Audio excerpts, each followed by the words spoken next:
जय माता दी। आप सभी का हमारे YouTube चैनल पर हार्दिक स्वागत है। आज सुने पूर्णिमा व्रत की पौराणिक कथा। द्वापर युग में एक समय की बात है। यशोदा जी ने श्री कृष्ण से कहा, हे कृष्ण, तुम सारे संसार के उत्पन्न करता, पोषक तथा उसके संहार करता हो।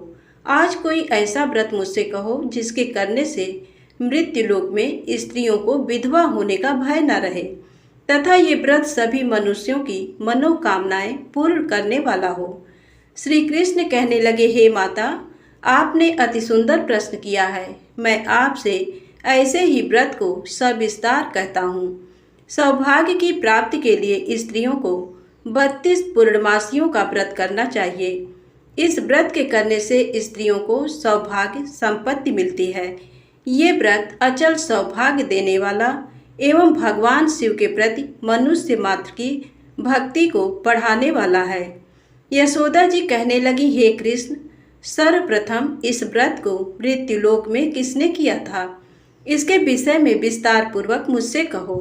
श्री कृष्ण जी कहने लगे, इस भूमंडल पर एक अत्यंत प्रसिद्ध राजा चंद्रहास से पालित अनेक प्रकार के रत्नों से परिपूर्ण कातिका नाम की नगरी में रहता था। वहाँ पर धनेश्वर नाम का एक ब्राह्मण था और उसकी स्त्री अति सुशीला रूपवती थी। दोनों ही उस नगरी में बड़े प्रेम के साथ रहते थे। घर में धन धान्य आदि की कमी नहीं थी। उनको एक बड़ा दुख था कि उनके कोई संतान नहीं थी। इस दुख से वह अत्यंत दुखी रहते थे। एक समय एक बड़ा तपस्वी योगी उस नगरी में आया। वह योगी उस ब्राह्मण के घर को छोड़कर अन्य सब घरों से भिक्षा लेकर भोजन किया करता था। रूपवती से वह भिक्षा नहीं लिया करता था। उस योगी ने एक दिन रूपवती से भिक्षा न लेकर किसी अन्य घर से भिक्षा लेकर गंगा किनारे जाकर भिक्षान्न को प्रेम पूर्वक खा रहा था कि धनेश्वर ने योगी का ये सब कार्य किसी प्रकार से देख लिया। अपनी भिक्षा के अनादर से दुखी होकर धनेश्वर योगी से बोला, महात्मन, आप सभी घरों से भिक्षा लेते हैं परंतु मेरे घर की भिक्षा कभी भी नहीं लेते। इसका कारण क्या है? योगी ने कहा कि निसंतान के घर की भीख पतितों के अन्न के तुल्य होती है और जो पतितों का अन्न खाता है वह भी पतित हो जाता है। क्योंकि तुम निसंतान हो अतः पतित हो जाने के भय से मैं तुम्हारे घर की भिक्षा नहीं लेता हूँ। धनेश्वर ये बात सुनकर अपने मन में बहुत दुखी हुआ और हाथ जोड़कर योगी के पैरों पर गिर पड़ा तथा आर्त भाव से कहने लगा, हे महाराज, यदि ऐसा है तो आप मुझको पुत्र प्राप्ति का उपाय बताइए। आप सर्वज्ञ हैं, मुझ पर अवश्य ही ये कृपा कीजिए। धन की मेरे घर में कोई कमी नहीं, परंतु मैं पुत्र न होने के कारण अत्यंत दुखी हूँ। आप मेरे इस दुख का हरण करें, आप सामर्थ्यवान हैं। ये सुनकर योगी कहने लगे, हे ब्राह्मण, तुम चंडी की आराधना करो। घर आकर उसने अपने स्त्री से सब वृत्तांत कहा और स्वयं तप के निमित्त वन में चला गया। वन में जाकर उसने चंडी की उपासना की और उपवास किया। चंडी ने 16वें दिन उसको स्वप्न में दर्शन दिया और कहा, हे धनेश्वर, जा, तेरे पुत्र होगा, परंतु वह 16 वर्ष की आयु में ही मृत्यु को प्राप्त हो जाएगा। यदि तुम दोनों स्त्री पुरुष 32 पूर्णमासियों का व्रत विधि पूर्वक करोगे तो वह दीर्घायु होगा। जितनी तुम्हारी सामर्थ्य हो आटे के दिए बनाकर शिव जी का पूजन करना, परंतु 32 पूर्णमासी हो जाने चाहिए। प्रातःकाल होने पर इस स्थान के समीप ही तुम्हें एक आम का वृक्ष दिखाई देगा। उस पर तुम चढ़कर एक फल तोड़कर शीघ्र अपने घर चले जाना। अपनी स्त्री से सब वृत्तांत कहना। ऋतु स्नान के पश्चात वह स्वच्छ होकर श्री शंकर जी का ध्यान करके उस फल को खा लेगी। तब शंकर भगवान की कृपा से उसको गर्भ हो जाएगा। जब वह ब्राह्मण प्रातःकाल उठा तो उसने उस स्थान के पास ही एक आम का वृक्ष देखा जिस पर एक अत्यंत सुंदर आम का फल लगा हुआ था। उस ब्राह्मण ने उस आम के वृक्ष पर चढ़कर उस फल को तोड़ने का प्रयत्न किया, परंतु वृक्ष पर कई बार प्रयत्न करने पर भी वह नहीं चढ़ पाया। तब तो उस ब्राह्मण को बहुत चिंता हुई। और विघ्न विनाशक श्री गणेश जी की वंदना करने लगा। हे दयानिधे, अपने भक्तों के विघ्नों का नाश करके उनके मंगल कार्य को करने वाले, दुष्टों का नाश करने वाले, रिद्धि सिद्धि के देने वाले, आप मुझ पर कृपा करके इतना बल दें कि मैं अपने मनोरथ को पूर्ण कर सकूं। इस प्रकार गणेश जी की प्रार्थना करने पर उनकी कृपा से धनेश्वर वृक्ष पर चढ़ गया और उसने एक अति सुंदर आम का फल देखा। उसने विचार किया कि जो वरदान से फल मिला था वो ये है और कोई फल दिखाई नहीं देता। उस धनेश्वर ब्राह्मण ने जल्दी से उस फल को तोड़कर अपनी स्त्री को ला कर दिया और उसकी स्त्री ने अपने पति के कथनानुसार उस फल को खा लिया और वह गर्भवती हो गई। देवी जी की असीम कृपा से उसे एक अत्यंत सुंदर पुत्र उत्पन्न हुआ, जिसका नाम उन्होंने देवीदास रखा। माता पिता के हर्ष और शोक के साथ वह बालक शुक्ल पक्ष के चंद्रमा की भांति अपने पिता के घर में बढ़ने लगा। भवानी की कृपा से वह बालक बहुत ही सुंदर, सुशील और विद्या पढ़ने में बहुत ही निपुण हो गया। दुर्गा जी की आज्ञानुसार उसकी माता ने 32 पूर्णमासी का व्रत रखना प्रारंभ कर दिया था, जिससे उसका पुत्र बड़ी आयु वाला हो जाए। 16वां वर्ष लगते ही देवीदास के माता पिता को बड़ी चिंता हो गई कि कहीं उनके पुत्र की इस वर्ष मृत्यु न हो जाए। इसलिए उन्होंने अपने मन में विचार किया कि यदि ये दुर्घटना उनके सामने हो गई तो वे कैसे सहन कर सकेंगे। अस्तु उन्होंने देवीदास के मामा को बुलाया और कहा कि हमारी इच्छा है कि देवीदास 1 वर्ष तक काशी में जाकर विद्या अध्ययन करे और उसको अकेला भी नहीं छोड़ना चाहिए, इसलिए साथ में तुम चले जाओ और 1 वर्ष के पश्चात इसको वापस लौटा लाना।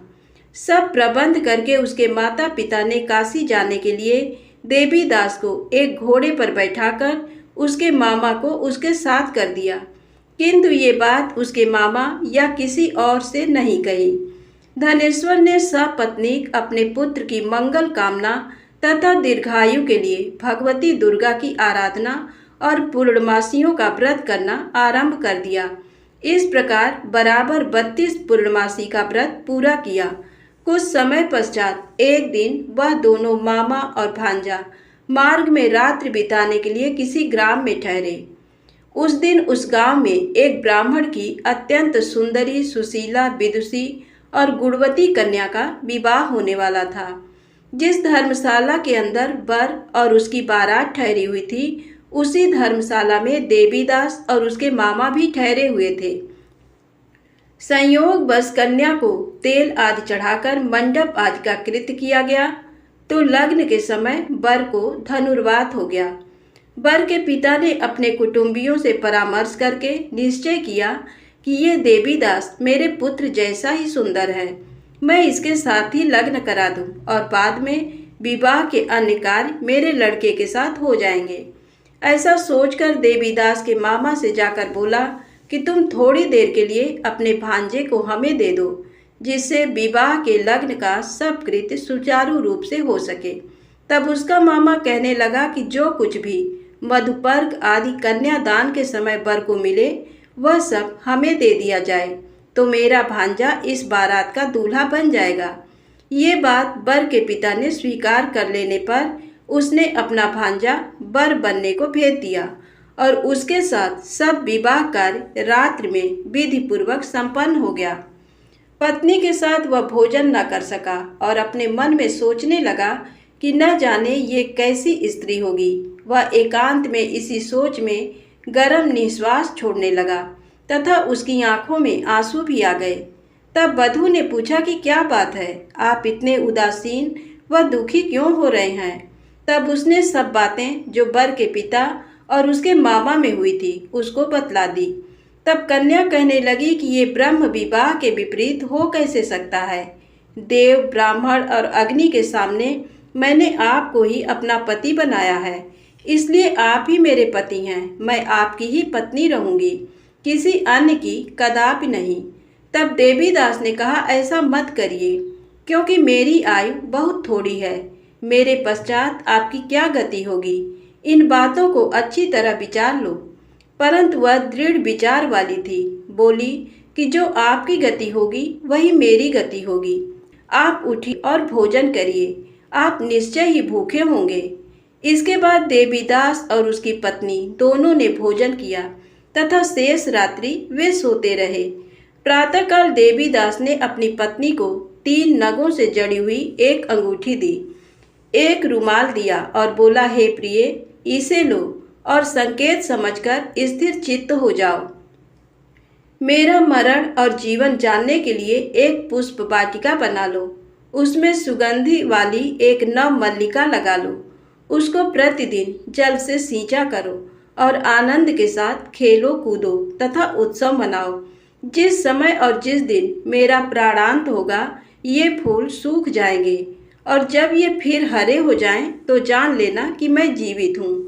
ये बात निश्चय करके समझ लेना, इसमें कोई संशय नहीं है। ये समझा कर वह चला गया। प्रातःकाल होते ही वहाँ पर गाजे बाजे बजने लगे और जिस समय विवाह के कार्य समाप्त करने के लिए वर तथा सब बाराती मंडप में आए तो कन्या ने वर को भली प्रकार से देखकर अपने पिता से कहा कि ये मेरा पति नहीं है, मेरा पति वही है जिसके साथ रात्रि में मेरा पाणिग्रहण हुआ था, इसके साथ मेरा विवाह नहीं हुआ है। यदि ये वही है तो बताए कि मैंने इसको क्या दिया। मधुपर्क और कन्यादान के समय जो मैंने भूषण आदि दिए थे उन्हें दिखाए तथा रात में मैंने क्या गुप्त बातें कही थी वह सब सुनाए। पिता ने उसके कथनानुसार वर को बुलवाया। कन्या की ये सब बातें सुनकर वह कहने लगा कि मैं कुछ नहीं जानता। इसके पश्चात लज्जित होकर वह अपना समूह लेकर चला गया और सारी बारात भी अपमानित होकर वहां से लौट गई। भगवान श्री कृष्ण बोले, हे माता, इस प्रकार देवीदास काशी विद्याध्ययन के लिए चला गया। जब कुछ समय बीत गया तो काल से प्रेरित होकर एक सर्प रात्रि के समय उसको डसने के लिए वहां पर आया। उस विषधर के प्रभाव से उसके शयन का स्थान चारों ओर से विष की ज्वाला से विषैला हो गया, परंतु व्रतराज के प्रभाव से उसको काटने नहीं पाया, क्योंकि पहले ही उसकी माता ने 32 पूर्णिमा का व्रत कर रखा था। इसके बाद मध्याह्न के समय स्वयं काल वहां पर आया और उसके शरीर से उसके प्राणों को निकालने का प्रयत्न करने लगा, जिससे वह मूर्छित होकर पृथ्वी पर गिर पड़ा। भगवान की कृपा से उसी समय पार्वती जी के साथ श्री शंकर जी वहां पर आ गए। उसको मूर्छित दशा में देखकर पार्वती जी ने भगवान शंकर से प्रार्थना की कि हे महाराज, इस बालक की माता ने पहले ही 32 पूर्णिमा का व्रत किया था, जिसके प्रभाव से हे भगवान आप इसको प्राण दान दें। भवानी के कहने पर भक्त वत्सल भगवान श्री शिव जी ने उसको प्राण दान दे दिया। इस व्रत के प्रभाव से काल को भी पीछे हटना पड़ा और देवीदास स्वस्थ होकर बैठ गया। उधर उसकी स्त्री उसके काल की प्रतीक्षा करती रही। जब उसने देखा कि उस पुष्प वाटिका में पत्र पुष्प कुछ भी नहीं रहे तो उसको अत्यंत आश्चर्य हुआ और जब वह वैसे ही हरी भरी हो गई तो वह जान गई कि वह जीवित हो गए हैं। ये देखकर वह बहुत प्रसन्न मन से अपने पिता से कहने लगी कि पिताजी, मेरे पति जीवित हैं, आप उनको ढूंढिए। जब 16वां वर्ष व्यतीत हो गया तो देवीदास भी अपने मामा के साथ काशी से चल दिया। इधर उसे ससुर उसको ढूंढने के लिए अपने घर से जाने वाले ही थे कि वह दोनों मामा भांजा वहां पर आ गए। उसको आया देखकर उसका ससुर बड़ी प्रसन्नता के साथ अपने घर में ले आया। उस समय नगर के निवासी भी वहां इकट्ठे हो गए और सबने निश्चय किया कि अवश्य ही इसी बालक के साथ इस कन्या का विवाह हुआ था। उस बालक को जब कन्या ने देखा तो पहचान लिया और कहा कि ये तो वही है जो संकेत करके गया था। तदुपरांत सभी कहने लगे कि भला हुआ जो ये आ गया और सब नगर निवासियों ने आनंद मनाया। कुछ दिन बाद देवीदास अपनी पत्नी और मामा के साथ अपने ससुर के घर से बहुत सा उपहार आदि लेकर अपने घर के लिए प्रस्थान किया। जब वह अपने गांव के निकट आ गया तो कई लोगों ने उसको देखकर उसके माता पिता को पहले ही जाकर खबर दे दी कि तुम्हारा पुत्र देवीदास अपनी पत्नी और मामा के सहित आ रहा है। ऐसा समाचार सुनकर पहले तो उन्हें विश्वास ही नहीं हुआ, किंतु जब और लोगों ने भी आकर उनकी बात का समर्थन किया तो उनको बड़ा आश्चर्य हुआ।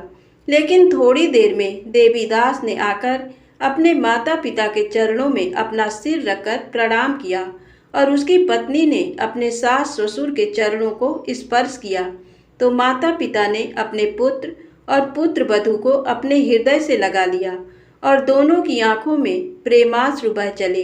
अपने पुत्र और पुत्र वधू के आने की खुशी में धनेश्वर ने बड़ा भारी उत्सव किया और ब्राह्मणों को भी बहुत सी दान दक्षिणा देकर प्रसन्न किया। श्री कृष्ण जी कहने लगे कि इस प्रकार धनेश्वर 32 पूर्णिमाओं के व्रत के प्रभाव से पुत्रवान हो गया। जो भी स्त्रियां इस व्रत को करती हैं वे जन्म जन्मांतर में वैधव्य का दुख नहीं भोगती और सदैव सौभाग्यवती रहती हैं। ये मेरा वचन है, इसमें कोई संदेह नहीं मानना। ये व्रत पुत्र पौत्रों को देने वाला तथा संपूर्ण मनोकामनाओं को पूर्ण करने वाला है। 32 पूर्णिमाओं के व्रत करने से व्रती की सभी इच्छाएं भगवान शिव जी की कृपा से पूर्ण हो जाती है। धन्यवाद। एक बार प्रेम से बोलिए शंकर भगवान की जय। दोस्तों, वीडियो पसंद आई हो तो कृपया मेरे चैनल को लाइक सब्सक्राइब अवश्य करें। जय माता दी।